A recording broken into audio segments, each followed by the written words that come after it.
Hey guys, what's up? Welcome back to another video. My name is Tamaria and I go by Tamaria Loc'd on all my social media platforms, so feel free to follow me on your favorite one. I've been doing these story times, so if you haven't caught up on any of them, go ahead and check them out. I'll leave a few in the description as well, but tonight we're gonna get into the time where my baby daddy tried to unalive me. Okay, so mind you, I was 13 when I met my baby daddy and he was 17, right? So I was just basically wanting to lose my virginity because all my friends was losing their virginity, and I was like, yeah, I want to lose mine. So met my baby daddy, lost my virginity, and we start going together, and then we have a baby together, right? So my baby daddy was very stalkerish, right? Very stalkerish and obsessive and just weird, right? And I didn't even really pay attention to it while I was younger. I mean, I did, but I wasn't for sure on like if it was normal or if it was just a part of being with somebody, because this is like my first serious relationship and it's with this older dude, right? So I remember my baby daddy would do stuff like pop up, like I'm riding on the bus, and you know, as you're sitting on the bus, you can see like kind of what's going on in front of you. I hop off the bus and then here he comes popping up out of nowhere, right? Ready to walk me home from school. You know, first few times it's cute, but then it became something that seemed like it was really invading my privacy. And I was just like, damn, here this nigga go again, right? Like, what the fuck did he want? Why don't he got something else to do? Like, why is he always showing up as soon as I get out of school, right? Like, very obsessive, right? So of course, like I didn't talk to my mom about it because me and her, we just didn't have that kind of relationship. Didn't talk to my stepdad about it because me and him didn't have that kind of relationship. So once again, I'm thinking, you know, this is like normal behavior for a relationship. So I told you guys in a story time before how he like popped up on me one day. This is like, so I met him, I had just finished elementary, and then I was going to junior high. So from junior high up until my senior year, I want to say we were together. So he would just like, you know what I'm saying, pop up randomly. Not only was he popping up, I did the story time about how he was sneaking in and out of my window for years and nobody knew. I told y'all about the time where he popped up at the school and was like he was gonna beat my ass in a parking lot if I didn't give him the card that we had got together. And I'm like, damn, this nigga was really like, he was on some stalker shit for real. He was stalking me in my physical reality, like dead ass stalking me. Now, baby daddy number two, I feel like he's stalking me too, but in a whole different way. And we're gonna have to get into a whole nother story time on that, right? A whole nother story time on that. So I'm just like, you know what I'm saying? Like, this nigga hella weird, right? And it was so weird to the fact that it was like I knew I had to really like plan my way out of the relationship. So I move out of my house when I move out of my mama's house when I'm 16. I run away. It's this whole little thing. I'm working at McDonald's. My mama called the cops on me, said I didn't run away. They bring me back to her house. I'm talking about I want to get emancipated. She's like, okay, if you want to go live with him, go live with him. You're going to fuck up your life. So I go and live with him. And this man not keeping no job, and here I am in school with a baby, working at McDonald's, trying to provide for all of us, right? So eventually I'm like, fuck this shit, like, you know what I'm saying? I ain't got time for this shit. And I ended up cheating on him with his crush, right? This boy I had been crushing on for a long time. I finally gave him a Gucci, and it wasn't even giving what I thought it was gonna give. So it was like, you know, wasted that, but no, I don't feel like it was a waste because that man was fine. He was so fine.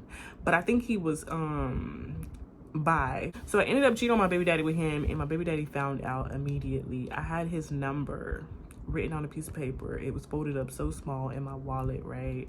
I don't know how my baby daddy found it, but he called him and he got mad, right? And then I confessed, yeah, I cheated. And then my baby daddy threw a 15-pound, it might have been 15, 20-pound dumbbell, and that shit like literally flew right across my face, right? And baby daddy 6'3", right? Right? And I was like, oh shit, I gotta leave this nigga because he's starting to act crazy. So I started developing my plan on how I was gonna lead him. So basically I was like, okay, so when tax time comes, when tax season comes, I'm gonna just go ahead and use my tax money to go ahead and get my own place, right? Because when me and baby daddy moved in together, I couldn't, you know, I could co-sign on a lease, but I wasn't old enough to actually have a lease on my own, even though I was paying the majority of the bills. So we ended up, you know, like, so the whole tax thing, it was like I was waiting on that to come through, but before it even fell through, like we had started getting like eviction notices and things like that, and we ended up staying with his mom, which is crazy because his mom literally lived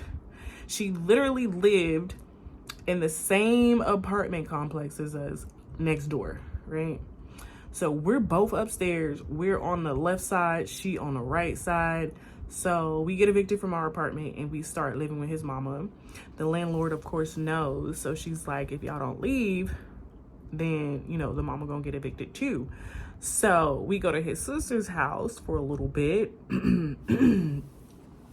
who's also in the same apartment complex. She's just in a different building, right? So we go there, same thing happened. Landlord's like, if y'all don't leave, then we're gonna have to evict her. So from there, we're sleeping out of a car. We're sleeping out of the car that we have. Not only are we sleeping out of a car, we're sleeping out of a car with our child, right? So eventually I'm like, I'm gonna ask my homegirl if she'll let us, you know, crash on her couch for a little bit until this tax money come. So she did. She let us stay on her couch, or, you know what I'm saying, in her living room for a little bit, which I really, truly appreciate. And I'll never forget that shit, right? So finally, and it was cold. It was cold as fuck outside when we were sleeping in the car, mind you that. So tax money comes. I'm like, I'm gonna break up with this nigga and I'm gonna go ahead and get my own fucking place. Not going back to my mom and them house. I'm just gonna go ahead and get my own spot and then I'll be good. Mind you, I'm still in school. This is my senior year. So at this point, I'm a senior year. I'm about to graduate. I'm about to get my CNA license. I'm just, you know, I'm ready. You know what I'm saying? I'm ready to be Miss Independent, right? So I remember it was like Valentine's Day, right? Which I'm trying to think, like, if it was Valentine's Day, like, how did I get my taxes back so soon? Because I remember going to like Walmart and getting him like these little dog tags, and it said like a little message on there, and then I ended up giving him like a card and something else, and then like breaking up with him on Valentine's Day. I remember him getting out of the car in the middle of the road. It was just real dramatic. Yeah, so I ended up getting my own place, and he would just pop up like at my place and be trying to like demand that, you know, nobody can come to my house. I better have no niggas in there, just all kind of weird shit. So y'all know how I told y'all I met my husband in the streets, right? So before I had even met my husband, I had invited like some friends over from school, right? I'm like literally the only one in school with an apartment. So I'm like, you know, I'm pretty popular because of the fact that I had a kid in school while I was in junior high. So everybody knew me because of that. So it was like I was never really clicked up with nobody, but I knew a lot of people. So I had invited like a homeboy over, and then that same homegirl that I was telling y'all about when I met my husband. So we pull up to my apartment. You know, I'm excited. We about to go in, and then here comes baby daddy out of nowhere. Like he be popping up out of the bushes, like real stalker-ish, right? He was fucking you before there was fucking you, right? So he pops up out of the bushes. My friend, you know, he gets scared. He's like, you know what I'm saying? I ain't got time for no drama. I'm about to go. So me and my baby daddy, we go into my apartment. We start arguing, right? Next thing I know, this man is literally on top of me. He's 6'4", or I said 6'4". Here he go getting taller and taller. But no, he's like 6'2", right? I'm 5'4", right? So he sits literally on top of me, on my stomach, and he has like my arms down to the side, and he has his legs over my arm, so I can't move my arms, right? All I can do is move my head and kick my legs, right? So he starts choking the shit out of me in my living room in my brand new apartment where he ain't on the lease, he ain't paying no bills, but he feel like he can dominate and control what's going on with me in my life after I done left him. So he didn't lock the door to my apartment, choking me out in the middle of my living room, right? His sister, I don't know where the fuck she came from, but she banging on the door. Brian, open the door, open the door, open the door, open the door. She don't love you, she don't love you. Of course I don't fucking love you if you acting retarded like this. So he choking me out. He didn't fucking, I don't know if he blacked out or what his intent was before he even came over there, but he didn't choked me all the way out. So I'm sitting here. It ain't one of them chokes that you used to do when you was a kid to see if you gonna pass out and then come back. No, this was something way deeper than that. So he chokes me out. I remember we in the living room. By the time I come to, this man then drags me to the motherfucking closet in my bedroom, right? Because I guess he thought he had unalived me, right? So he drags me all the way into the closet in my bedroom. I come back to, and I'm like, what the fuck? I'm in my closet. The last thing I remember, we was in the living room fighting. And so by this time he had let his sister in and ended up calling the police, pressing charges. It was a whole thing that was just super fucking crazy to be experiencing at 18.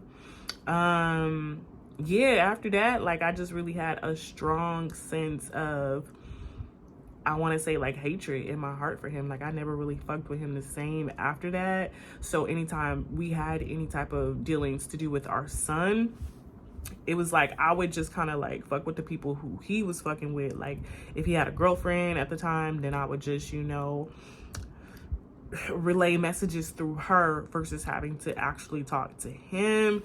But yeah, that was the time my baby daddy tried to unalive me. And that shit was fucking insane, because it's like, just go live your life. You already fucking a ton of other bitches. So why does it matter if I don't want to fuck with you no more? You know what I'm saying? What does it matter if I don't want to fuck with you no more? You got all these other females that you can fuck with. I'm done. Like, go and do what you want to do. So yeah. After that, yeah, I just really didn't fuck with him for a long time. Eventually, years like after my son was like fucking grown, like 18 grown, he did apologize to me, and he was like, he was so sorry for what he did to me and what he put me through, and he knows that it's only because of me that, you know, my son do have some of the good parts that he does have, because if it was only just left to him, then, you know, who knows who my son would be. But yeah, that was the story time of my baby daddy trying to unalive me.